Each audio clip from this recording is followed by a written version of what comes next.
Hey, what's up, y'all? Back with another video. Today we're going to be taking a look at Enshrouded. Now, this game is still in early access, and I want to say thank you to the developers King Games for sending me a code. Now, before I show you some of the amazing features this game offers and some of the amazing things this engine is capable of, I want to tell you about this game and basically everything that's being offered here. So let's get into it. This game is an open-world co-op survival action RPG.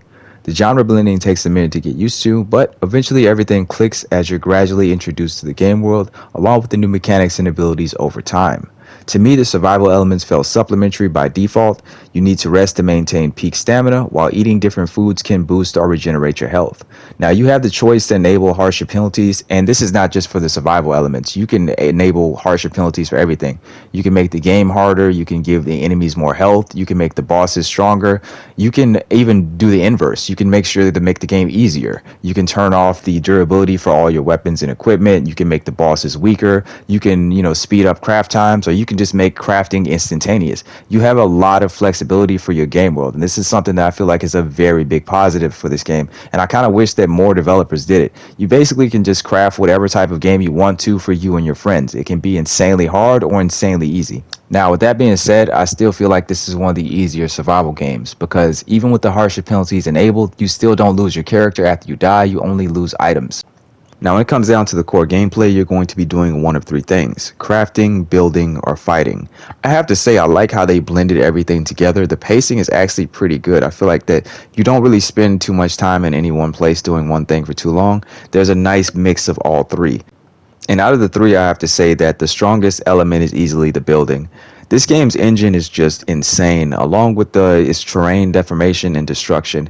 You can do so much with this game. It's just crazy, like just how you can build your house, or how you can build underground, or how you can just alter the environment, and it literally saves to your game world. What I'm showing you right now on screen is a hole that my brother dug for no reason randomly like 3 or 4 days ago, and it's still here. Every time I boot the game up, it's right outside my base.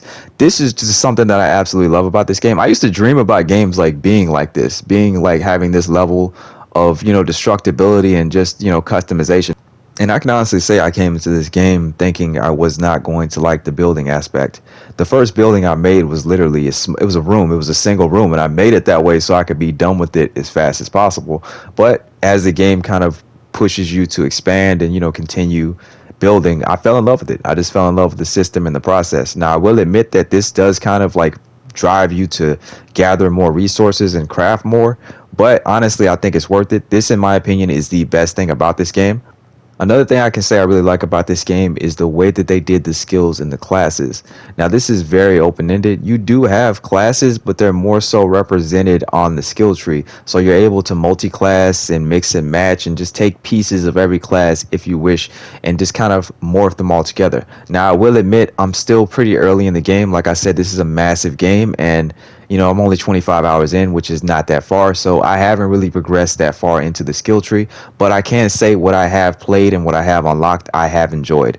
Now, when it comes to the overall structure of this game, it feels a lot like an MMO. That goes from the way that they handled the story, to the massive game world, to the progression system. Just the overall structure of everything here feels like it's from an MMO. And I think that that's a good thing. I do wish that the story was a little bit stronger. It's still definitely there, and obviously you can dig deeper into it if you want. There's still lore and books within the game world, but I kind of just wish we had more cutscenes and a bit of a stronger narrative.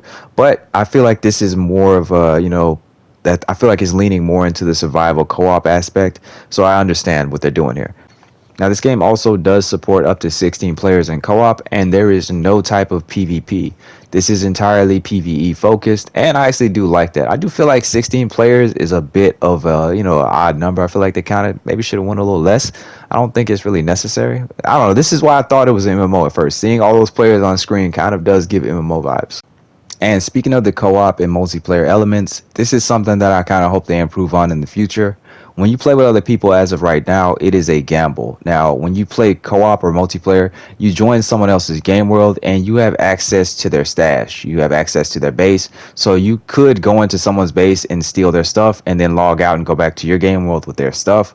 And also, too, you could join someone else's game world and be in the middle of a quest, and then you could die. And then that person could just say, I don't want to play anymore, and they could cut the game off. But you can't get your stuff back. Your stuff is stuck in that person's game world, and they could easily turn the game back on and come and steal your stuff, or you're locked out from getting your stuff until that person comes back online and you play together again. This is something I kind of feel like they definitely need to work on. It's just not really safe, in my opinion, right now to play with people you don't know.